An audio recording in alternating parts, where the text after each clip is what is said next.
Hello everyone, कैसे हैं आप सब। और आपका बहुत बहुत स्वागत है हमारे इस यूट्यूब चैनल जिसका नाम है जाबिश फिजिक्स। तो आज हम लोग क्लास 12 के चैप्टर 3 में जो टॉपिक स्टडी करने वाले हैं वो है मोबिलिटी और relation between current and drift velocity. तो चलिए सबसे पहले मोबिलिटी को समझते हैं।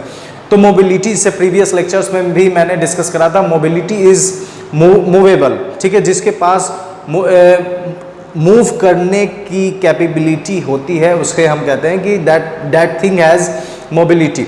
मोबिलिटी मीन्स टू मूव, ठीक है। तो यहाँ पर मोबिलिटी का मीनिंग तो हम लोग समझ गए कि मोबिलिटी मीन्स जो मूवेबल हो, जो मूव कर सके उसे कहेंगे कि उसके पास मोबिलिटी है। लेकिन मैग्नीट्यूड कितना है, कितना मोबिलिटी होगा, कितना मोबिलिटी नहीं होगा, ये हम कैसे पता करेंगे। तो इसके लिए जो हम लोग कंडक्टर लेते हैं और उस कंडक्टर में जो हम लोग इलेक्ट्रिक फील्ड देते हैं, तो यूनिट इलेक्ट्रिक फील्ड देने पर कितना ड्रिफ्ट वेलोसिटी उसके अंदर पाया जाएगा, दैट इज कॉल्ड मोबिलिटी। तो इसी को हम लोग क्या कहते हैं, मोबिलिटी कहते हैं, ठीक है।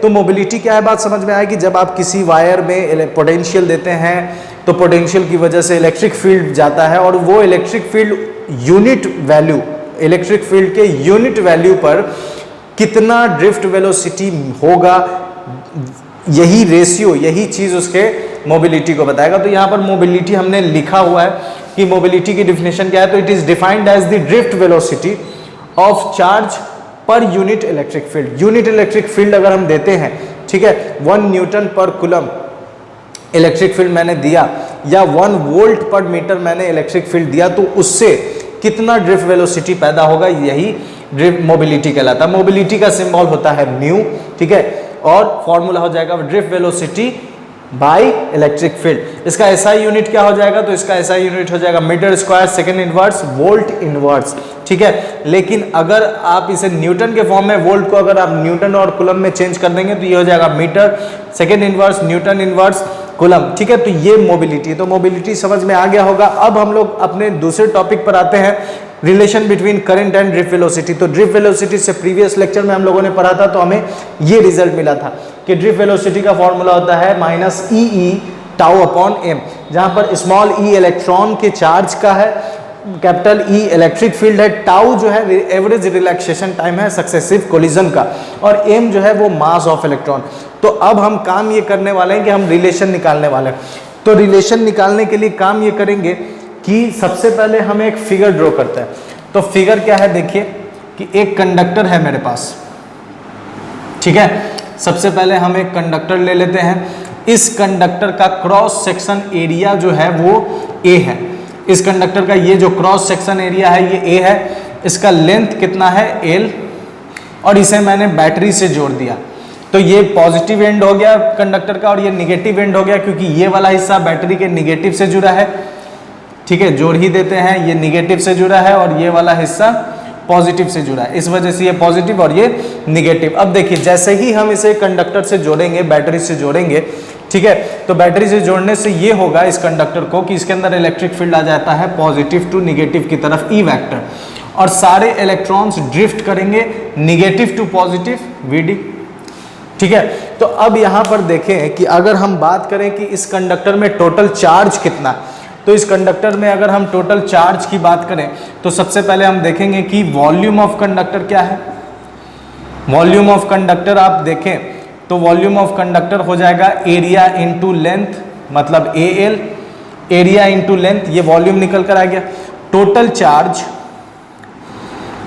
Charge in the conductor, total charge in the conductor, conductor में टोटल चार्ज कितना होगा, तो Q इज इक्वल टू क्या होता है, एन ई।